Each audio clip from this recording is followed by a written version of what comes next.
Hello everyone, hope you're having an amazing day. Welcome to my channel Curry Bites. Today I'm going to show you how to make Ambur Biryani. So without wasting any time, let's get started. The first step of making this biryani is to make the chilli paste. Soak about 12 Kashmiri red chillies in a bowl of water. Let sit for 20 minutes and grind this chilli to a fine paste. Take about 3 liters of water in a pot and bring to boil. Soak the rice just as you start making this biryani recipe. Do not soak the rice for more than 25 minutes. Heat up a pressure cooker and add in half a cup of oil and 2 tablespoons of ghee. Let the ghee melt. Add in 3 inches of cinnamon sticks, 7 cardamoms and 7 cloves. Once the spices get slightly heated, add in slices of 4 onions. Saute this gently till the onions are slightly golden as shown.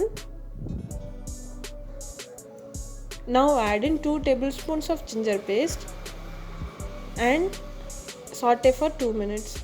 And then add 2 tablespoons of garlic paste. Again saute this for 2 minutes or until a beautiful aroma of garlic comes out. Do not add in ginger garlic paste together, add in separately.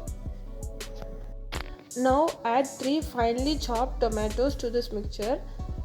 Lower the flame as the ginger garlic paste tend to stick to the bottom of pan. Saute this continuously without burning the mixture. Once the onion tomato mixture is soft and mushy, add in ground chilli paste to the mixture.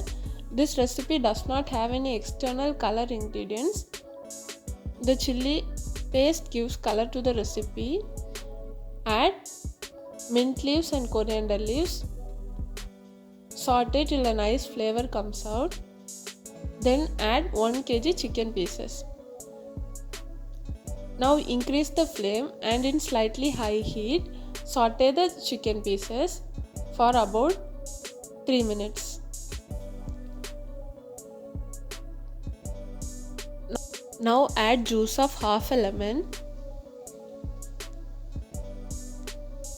Mix everything well. Add half a cup of yogurt. The yogurt helps tenderizes the meat. Mix everything well. Saute this for about a minute. After a minute, add in 2 cups of hot water which we kept for boiling rice earlier. Season this with salt. After adding salt, do a taste check. This should taste little bit like salt water as we are yet to add rice, and after adding rice we cannot add in more salt. Cook this chicken pieces for about 7 to 10 minutes. Saute in between. While the chicken is cooking, add in the soaked Seeraga samba rice to the hot water and allow it to boil. Once the bubble starts appearing, let the rice cook for about 3 minutes. It's been 9 minutes and the chicken is cooked. Add the drained rice to the chicken mixture. Mix in such a way that the chicken pieces stays in the bottom.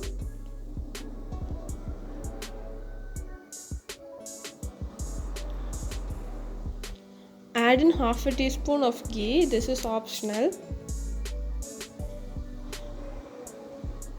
Now cover this with a lid and place the drained hot water on top for the dum process. On the lowest flame setting, let this heat for about 10 to 12 minutes. After that, we can see that the rice is perfectly cooked. Gently fluff up the rice.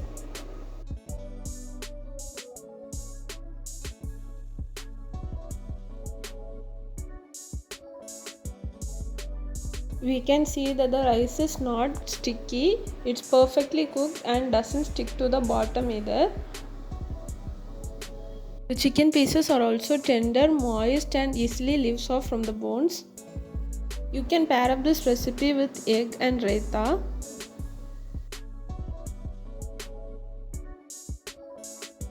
Kindly check out the description box for the list of ingredients. Subscribe to our channel if you found this video useful. Thank you for watching.